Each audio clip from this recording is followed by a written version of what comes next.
At my husband's funeral, my daughter-in-law whispered, "Speed up the inheritance, I have plans." I froze. The words slipped from her lips like a secret she didn't mean to be heard. But I heard them anyway. The room was heavy with incense and grief. Yet somehow her voice cut through it all, soft, sharp, and ice-cold. I turned slightly from the front pew, where I sat alone, hands folded over the program with my husband's photo, and watched her from the corner of my eye. She was smiling. Not the smile of sorrow. Not the trembling kind you wear at funerals. No, this was the smile of someone calculating, already living in the aftermath, already moving on. I wanted to believe I'd misheard. That grief had warped my perception. But then she leaned closer to my son, my only child, and murmured again, "She's old. She won't last long. Let's just make sure the process isn't delayed." That's when I knew. This wasn't just loss. This was a beginning of something darker. I'm glad to have you here. Follow my story until the end. And comment the city you're watching from so I know how far the truth travels. It was a small church tucked into a quiet part of Milwaukee. The same one George and I got married in 43 years ago. Every pew was filled, the air thick with lilies and old memories. My husband had always been the kind everyone loved, gentle, witty, the kind of man who knew the names of the grocery clerks and never missed a grandchild's recital. But as I sat through the eulogies, my grief felt diluted by something else, dread. I glanced back at the rows behind me. My son, Mark, stood beside his wife, Cassandra, her black dress as crisp and expensive as the smug look in her eyes. They clung to each other, not in sorrow, but solidarity. The pastor's words faded into a dull hum. My mind couldn't stop replaying Cassandra's voice. "Speed up the inheritance." My name hadn't even been mentioned during the speech from my son. Not once. Only about Dad's legacy. What he built. What he left behind. There was no, what we built. No, my mother who stood by him. I'd become invisible. After the service, people came to shake my hand, pat my shoulder, tell me I was strong. But all I could think of was the way Cassandra avoided my gaze as she whispered to Mark in the corner. They didn't cry. They planned. The reception was held in the fellowship hall, the same place I'd hosted countless bake sales and church dinners. I moved through the room like a ghost, offering polite nods and tight smiles. On the far side, Mark and Cassandra were surrounded by a small group, a banker I didn't recognize, a notary, and their real estate agent. I recognized him from their last house purchase. Too soon, someone muttered beside me. I turned. It was my sister-in-law, Janet, holding a paper plate of deviled eggs. She tilted her chin toward the group, already talking property and accounts. George's body isn't even in the ground yet. My stomach dropped. I left quietly, slipping out through the side door. The wind was bitter, carrying the scent of snow. I gripped the railing and let myself feel the cold. Real, honest cold. The kind that tells you you're still alive, even when everything inside you feels like it's collapsing. That night, I sat in George's armchair, his favorite, and stared at the fireplace that hadn't been lit in days. His slippers were still beside it. His reading glasses rested on the end table. I hadn't moved a thing. But something had shifted. This house, once filled with laughter, now echoed with silence and schemes. My son, the boy I nursed through chickenpox and midnight fevers, had become a stranger. And the woman he married, the one I'd once tried so hard to welcome, had revealed herself fully. They think I'm just some grieving widow. They think I'll go quietly. They have no idea who they're dealing with. I didn't sleep that night. I sat in George's chair until morning, wrapped in his cardigan, listening to the house creak and settle in the cold. Every sound felt louder than usual, the ticking of the old wall clock, the wind brushing against the windows, the groan of the furnace. They used to be comforting, familiar, but now, they felt like reminders of absence, of betrayal, of how quickly a house can feel foreign when trust is gone. The next morning, I brewed coffee just the way George liked it. 2 scoops, no sugar. I poured it into his favorite mug, the one with the faded Wisconsin Badgers logo, and held it without drinking. Across the kitchen, his coat still hung by the door. His keys were still in the ceramic bowl we bought on our honeymoon. His shoes lined up neatly on the mat. But the man who filled this home with warmth was gone. And in his place, silence. A silence I didn't choose. I walked through the living room, passing the old photo wall. George in his army uniform. Mark as a toddler on his father's shoulders. Cassandra in their wedding photo, a picture I'd once proudly framed myself. I paused in front of that one. She wore white lace and a practiced smile. Even then, something in her eyes had unsettled me. Not nervousness, not joy, it was something colder, something rehearsed. I'd ignored it then. I couldn't afford to ignore it now. Later that afternoon, Mark stopped by. He didn't call first. He let himself in like he always had. But now, even his footsteps sounded different. Not the casual walk of a son visiting his mother, they were hurried. Calculated. "Hey, Mom," he said, kissing the top of my head like he used to when he was a boy. "Just checking in." I said nothing, just nodded and kept stirring the soup on the stove. "I know it's been a rough few days," he continued, pulling out a chair at the table. "But there are a few things we should probably go over soon. Paperwork, accounts. Dad didn't leave things super clear. You know?" I turned off the burner. "Your father had everything organized," I said, my voice even, "and we discussed the will many times." He paused. "Right, yeah, I just meant maybe there are things you're not thinking about. Cassandra's been helping me sort through the financial side." I looked at him then. Really looked. The way he wouldn't meet my eyes. The way his fingers tapped restlessly against the table. The same way he used to fidget before lying to me as a teenager. "Like the life insurance?" I asked. He froze. "What?" "You had the paperwork at the funeral. I saw it in your hand. You already filed?" He opened his mouth, then closed it. "Mark," I said softly, "don't treat me like I don't know what's happening." He stood up quickly, muttering something about getting back to work. And just like that, he was gone. No hug, no goodbye. Just the door closing behind him. That evening, I received a phone call. The number wasn't saved in my contacts. But the voice on the other end was familiar, soft-spoken. Careful, with a trace of guilt woven into every word. "Mrs. Harper? This is Ellie, Cassandra's cousin. I hope I'm not disturbing you." I hadn't heard from Ellie since their wedding. Nearly 12 years ago. Back then, she was a shy, sweet girl who clung to Cassandra's shadow like a little sister desperate for approval. Now, she sounded older and hesitant. "I didn't know who else to call," she said after a pause. "But I need to tell you something. And I'd rather not do it over the phone."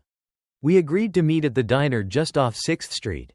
The one George and I used to visit every Sunday after church. I arrived early, took the booth by the window, and ordered a pot of coffee for the table. Ellie walked in 15 minutes later, glancing around nervously before sliding into the seat across from me. She looked tired, like she hadn't slept in days. "Thank you for coming," she said, her hands wrapped tight around the coffee cup the waitress placed in front of her. "I've been thinking about it since the funeral. I should have said something sooner." I waited. "It's about Cassandra," she began, then stopped. "Actually, it's about both of them, Cassandra and Mark." The way she said their names made my stomach twist. "I overheard something I wasn't supposed to," she continued, 2 days before the funeral. "At their house. They didn't know I was in the guest room. I heard them talking about the house. This house. Your house." I stayed still. "They said once the will clears, you'd have no reason to stay here. Cassandra said she already spoke to a realtor. That it'd sell quickly if they staged it right, maybe even turn a profit before the end of the quarter." The words sat between us like stones. She said, and I quote, "She'll be too sad to fight it. We just have to keep her comfortable until it's done." Ellie's eyes were wide now, filled with shame. "I'm so sorry. I thought maybe they were just talking out of stress. But then, at the funeral, I saw the way she looked at you.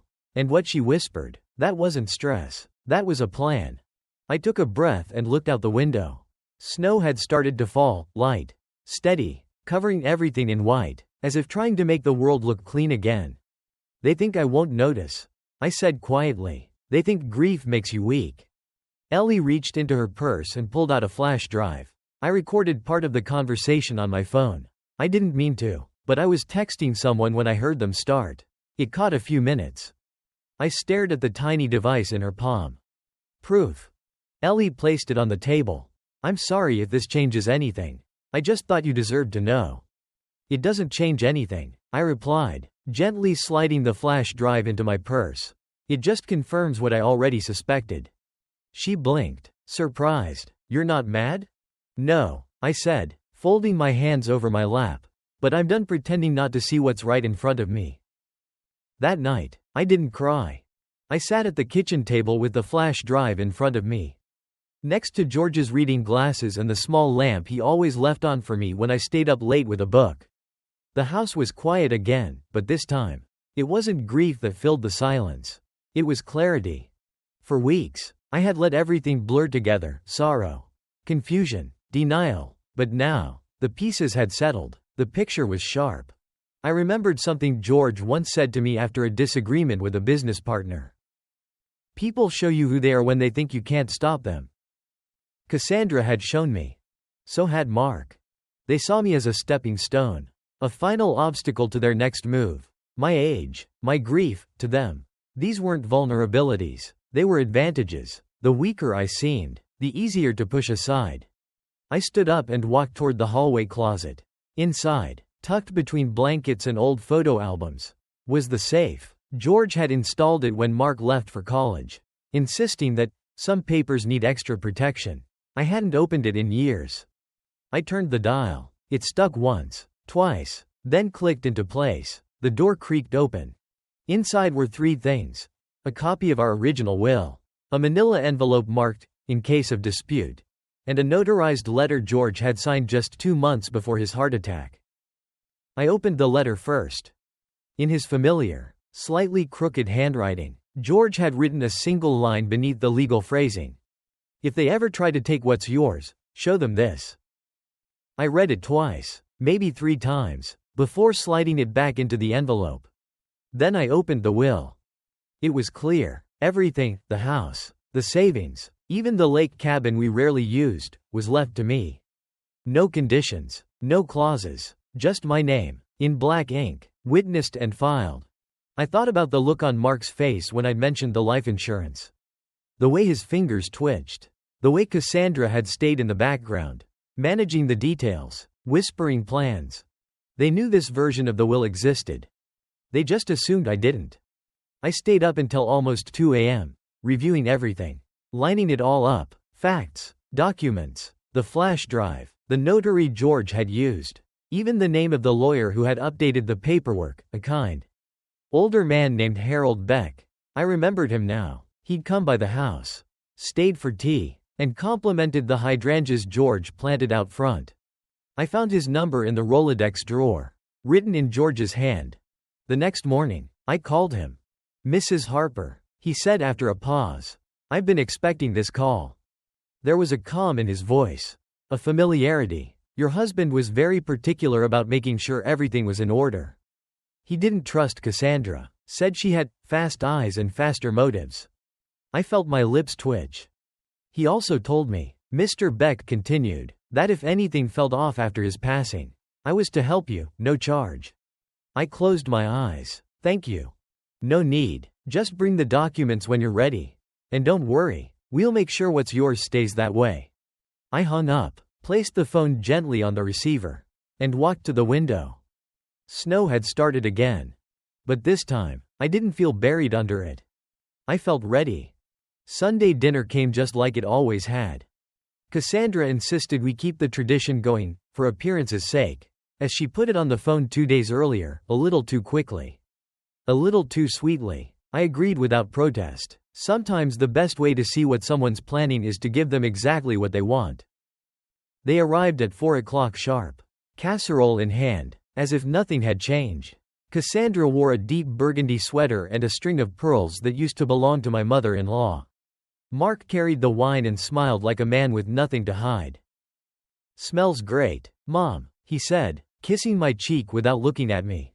Cassandra floated past me into the dining room, already commenting on how cozy the place felt now that the Christmas clutter was gone. I just nodded and went back to the stove. Dinner was quiet, too quiet. Mark talked about work. Cassandra mentioned a couple they just met at the country club who had experience in flipping estates. I let the words drift past me like fog. She watched me closely between bites. That's how I knew. She was testing the waters, seeing how much I knew, watching for cracks.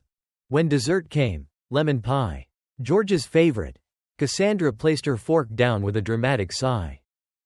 "Mom," she said, voice soft, "we've been thinking, maybe it's time you considered something easier. The house is so big. And with George gone, well, it's a lot to manage."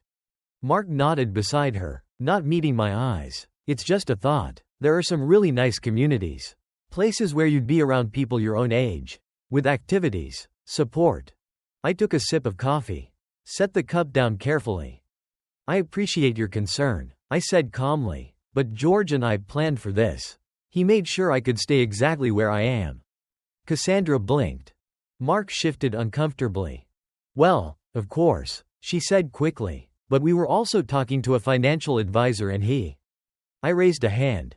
"Cassandra," I said, "how long have you known about the second will?" Her face went still. "I'm not sure what you mean." "I think you do." The silence between us thickened. Mark finally spoke. "Mom, it's not what you think. We were just trying to help." "You were trying to help yourselves," I said, "but I'm not angry, just disappointed. You thought I was too broken to notice. Too old to fight. Too alone to matter." Cassandra stood, clutching her napkin. "We're leaving." "No," I said quietly. "You're staying." I reached under my chair and pulled out the envelope, George's letter. The updated will, the signed witness forms. I placed them gently on the table. "I already met with Harold Beck," I said. "He's filing the official copy Monday morning." Mark looked pale. Cassandra's lips parted, but no words came out. I smiled, not cruelly, not triumphantly, but with the quiet strength George always loved in me. "This house isn't just mine," I said. "It's where George and I built a life. And I won't let either of you sell it for sport." They didn't argue. They couldn't. Because for the first time, they realized they'd underestimated the wrong woman. They didn't return my calls for 2 weeks. Not that I was expecting them to. After that dinner, I didn't hear from Mark or Cassandra. No messages. No, just checking in. Not even a text about the weather, which Mark used to send whenever he felt guilty but didn't want to talk. Silence. And honestly, it was peaceful.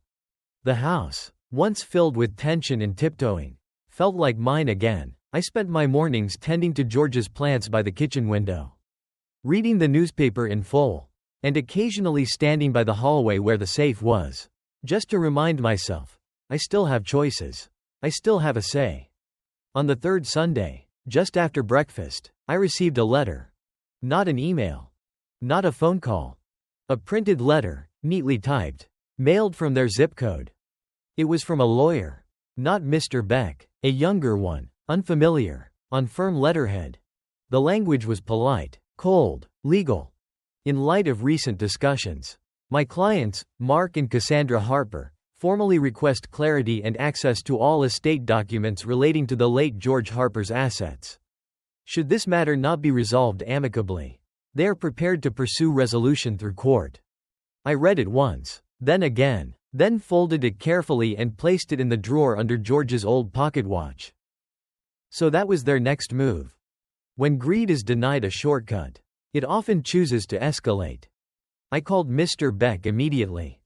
He wasn't surprised. "I suspected this might happen," he said calmly. "I've seen this pattern before. Don't worry, they don't have a case. Not unless we give them one." "Do I need to prepare anything?" I asked. He chuckled softly. "Just show up to the office on Thursday. Bring everything, the letter, the will, George's notes, the flash drive. We'll make sure the court sees the truth." That afternoon, I pulled out a dusty box from the attic. It held old photos, our first mortgage papers, and something I hadn't seen in decades, the deed to this house. Signed by both our hands. I smiled. Not out of sentiment, but because the ink was still sharp. Proof. In every corner. Thursday came, cold and gray. I wore George's favorite navy coat and carried my file folder like armor. Mr. Beck greeted me with tea and reassurance. "The moment the judge sees this," he said, tapping the folder, "they'll have nothing left to stand on." We spent an hour reviewing documents, crafting a quiet response that was firm but graceful. No threats, no accusations, Just facts. Signed and sealed. Before I left, he looked me in the eye. Some people think silence is weakness, he said, but sometimes, it's strategy. I nodded. They were counting on me staying quiet. And now? Now, I said, they'll hear every word I've saved. The hearing wasn't dramatic. No shouting, no slamming of fists, no courtroom gasps. Just quiet truth laid bare. It took place in a modest civil court downtown. The kind with peeling beige walls and too much fluorescent light. I sat on one side of the room with Mr. Beck beside me, his briefcase resting neatly on the table. Mark and Cassandra sat across from us, whispering behind stacks of paper and stern faces. Cassandra wore gray, a color that drained her. Her makeup was heavier than usual. Mark looked like he hadn't slept well. He kept glancing at me, then away, like he wasn't sure what expression to wear. We didn't make eye contact. The judge, a woman in her 60s with kind eyes and a no-nonsense tone, listened patiently as Mr. Beck presented our case. First, the will. Then the notarized amendment. Then George's letter, simple, clear, signed with intention. Finally, the flash drive. The audio was short, just under 2 minutes, but it was damning. Cassandra's voice, casual and confident. Once she's out, we can have the place listed before spring. She won't fight it. Old women don't fight. The room stayed silent. The judge asked a few questions. Cassandra's lawyer tried to redirect, said the clip was taken out of context, that no formal fraud had occurred. But the facts were too clean, too careful. George had protected me with precision. By noon, it was over. The judge ruled the documents valid and binding. The estate remained in my name. No further action would be taken. Mark and Cassandra had no legal grounds for dispute. I didn't smile. Not in the courtroom. Not on the way home. But inside, deep where they couldn't reach, I felt something settle. Not joy. Not revenge. Relief. It was done. That evening, I stood on the front porch and looked out over the snowy yard. The pine trees George had planted decades ago stood tall and full, dusted with frost. The wind was gentle. The house behind me was warm. Still, mine. Then my phone buzzed. A text from Mark. I didn't know it would go this far. I just thought we could work something out. I'm sorry. I stared at the message for a long time. Then deleted it without replying. Sorry comes late when it follows betrayal. A week passed. No more letters. No more lawyers. Just silence. The kind that settles after a storm. Not because everything is fine, but because the damage has already been done. I didn't expect reconciliation. Not after what was said. What was planned. What was proven. But part of me still looked out the window some mornings, half wondering if Mark would show up. If he'd stand on the porch like he did when he was 8. Holding a crushed bouquet from the neighbor's garden. Mumbling an apology. But this wasn't a scraped knee. And he wasn't 8 anymore. One morning, I received a small package. No return address. Inside, a photo album. Old pictures. Most of them I'd taken myself. Mark's first day of kindergarten. George in the garage holding up a toolbox like he'd won the lottery. A picnic we had by Lake Geneva in '93. Cassandra at their engagement party, holding a glass of champagne with the same smile she wore in court, polished. Practiced. At the bottom of the box was a note. No signature. Just, I thought you might want these back. I didn't know what she was planning until it was too late. It wasn't handwritten. But I knew Mark had sent it. And while it didn't undo anything, it reminded me of something George used to say when we argued about discipline. Forgiveness doesn't mean trust. It just means you've decided not to carry the weight forever. So I put the album on the shelf. Didn't open it. Didn't throw it away. Just left it there. I started going out more. Coffee with Janet on Tuesdays. Quilting circle on Thursdays. I even taught a workshop at the library one weekend, Estate Basics for Widows. It filled up in an hour. The women listened closely. Some took notes. A few cried when I told them what had happened. I didn't tell it with anger. I told it like a map. So they'd know what to look for. So they'd see the signs early. So they'd understand that silence isn't always weakness. Sometimes it's just a gathering of strength. One evening, As I locked the front door and turned off the porch light, I caught my reflection in the glass. Not the same woman from the funeral. Not the quiet wife sitting alone in the front pew. But a woman who stayed. Who protected what mattered. Who never raised her voice, only her standards. And in that reflection, I saw George, too. Smiling. Not from memory, but from legacy. I didn't expect the letter from Cassandra. It came almost a month after the hearing. In a pale blue envelope with neat cursive writing I didn't recognize at first. For a moment, I thought it was from one of the church ladies, maybe a thank you note for the estate planning class. But the signature at the bottom gave her away. Cassandra Lynn Harper. She'd signed it in full. Like a job application. I read the whole thing once. Slowly. No punctuation mistakes. No misspellings. As always, Cassandra presented herself perfectly on paper. She apologized. Said the pressure of losing George had made everyone react poorly. Claimed she only acted out of fear of the future. Fear of instability. She never intended to exclude me. Just wanted to create clarity. She didn't ask for forgiveness. She asked for understanding. And then, in the last line, I hope we can one day find peace between us, for Mark's sake. And for the family name. Family name. I closed the letter and placed it gently back in the envelope. I didn't rip it, didn't burn it, just slid it into the drawer with the first one Mark had sent. I wasn't keeping them as mementos. I was keeping them as reminders. Not of their betrayal, but of my resilience. Later that week, I ran into Ellie at the grocery store. She was in the frozen foods aisle, holding a box of waffles and looking like she hadn't expected to see anyone familiar. "Oh, hi," she said, voice shaky. "You look good." I smiled. "I feel good." She seemed relieved. "I'm glad everything worked out." She added quickly, "I was worried I'd made things worse by getting involved." "You didn't," I said. "You gave me clarity. That's something most people don't get until it's too late." She nodded. "If you ever need anything, I mean it, just call." I thanked her and went on my way. Bought fresh oranges, a new crossword book, a bottle of wine George would have called too expensive for a Tuesday. Back home, I turned on the radio and opened the windows. Spring was trying its best to arrive, slowly. But honestly. In the backyard, the daffodils had started to push through the dirt. Brave little things, soft but stubborn. Just like me. And as I watered the soil, I realized something simple. Grief doesn't end. But it evolves. It stops asking for answers and starts demanding presence. I didn't need apologies anymore.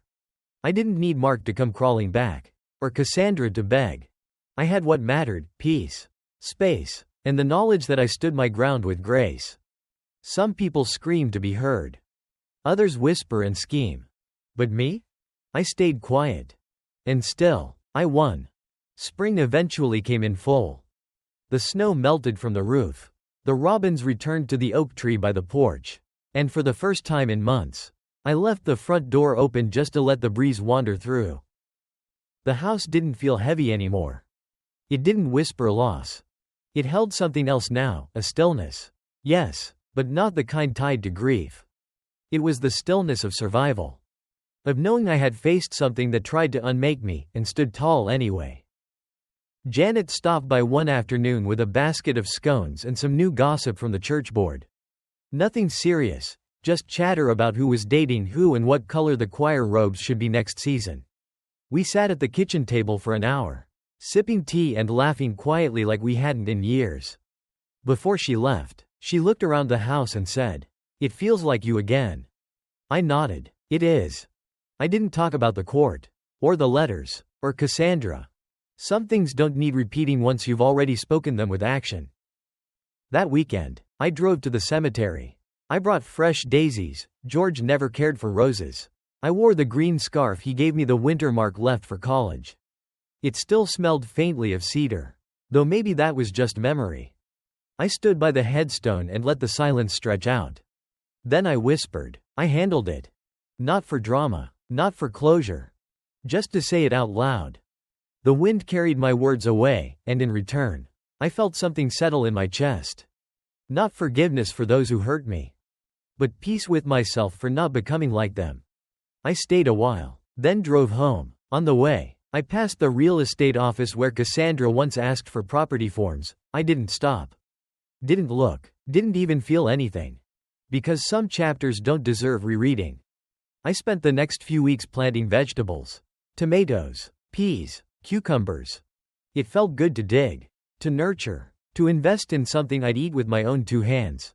I hosted Sunday tea for the neighbors. Started reading novels again. Even rejoined the book club I had ignored during the funeral days. People noticed. "You seem lighter," one woman said. "I am," I told her, because I finally stopped carrying what was never mine to hold. The shame. The silence. The question of, why would they do this to me? None of that belonged to me anymore. And I wasn't waiting for answers that wouldn't come. I didn't plan to see Mark again. Not because I was angry, that part had faded, but because I no longer needed anything from him. Not clarity, not apology, not even recognition. I'd let go of the motherly hope that he'd come around, that he'd remember who raised him, or what it meant when I gave up so much to keep this family stitched together.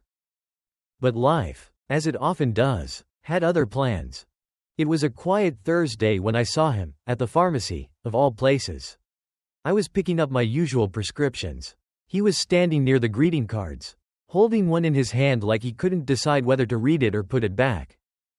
He didn't see me right away. I thought about turning around.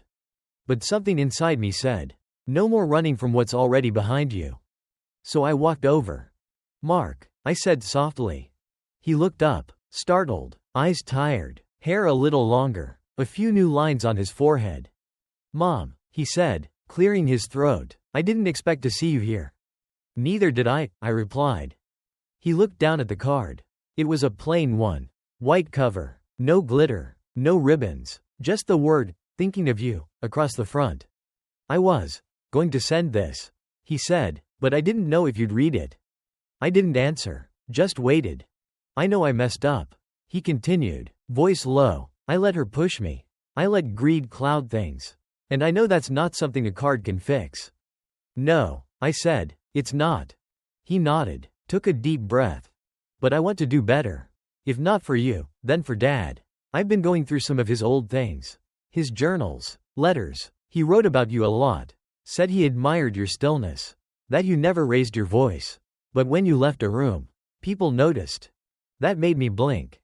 Not from emotion, but from recognition. Because that was George. He always saw the parts of me I forgot were there." "I'm not asking you to forgive me," Mark said. "I just wanted to say it, out loud. In case you ever wondered if I knew what I did." I looked at him then. Really looked. He was still my son. But he wasn't the boy I raised. That boy had been buried beneath too many bad decisions. Still, this version? This one finally looked like he'd started digging his way out. I nodded once. Not a yes. Not a no. Just acknowledgement. "I hope you mean it," I said, "not for my sake, but for yours." He lowered the card. "I do." Then he stepped aside, let me finish my errand, and walked out without saying goodbye. And somehow, that felt more honest than anything he could have said. Because healing doesn't always come with closure. Sometimes it comes with space. And the strength to stand in a moment, fully. Without needing it to turn out pretty. It's been almost a year. The seasons have come and gone, winter's hush.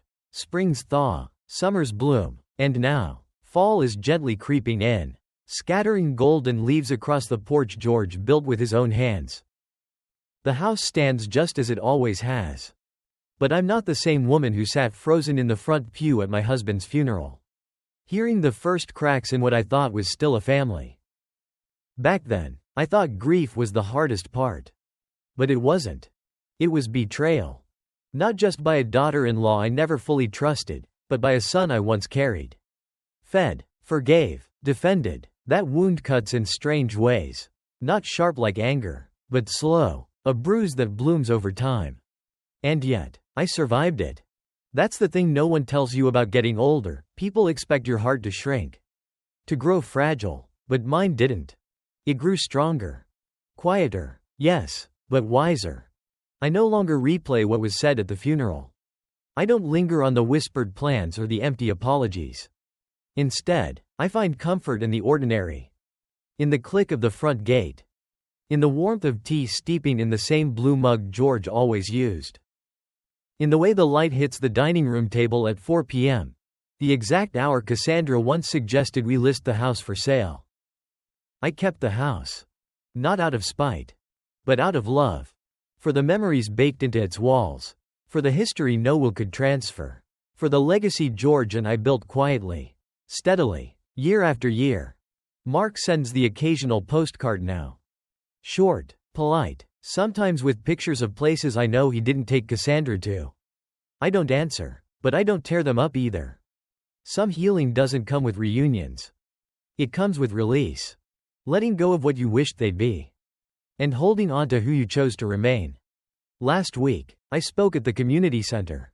They asked me to share something about resilience. I told them about the hydrangeas in the backyard. How they bloom late. When most things have already shown their colors. Quiet, persistent beauty. Someone asked me what I'd tell my younger self. I said, don't confuse silence with surrender. Sometimes it's the beginning of strategy. And now, every morning, I walk the hallway where George's coat still hangs. I touch the doorframe he carved our initials into. I water the plants. I feed the birds. And I smile. Because I am still here. Still standing. Not in defiance. But in peace. And that is a victory no one can inherit, only earn.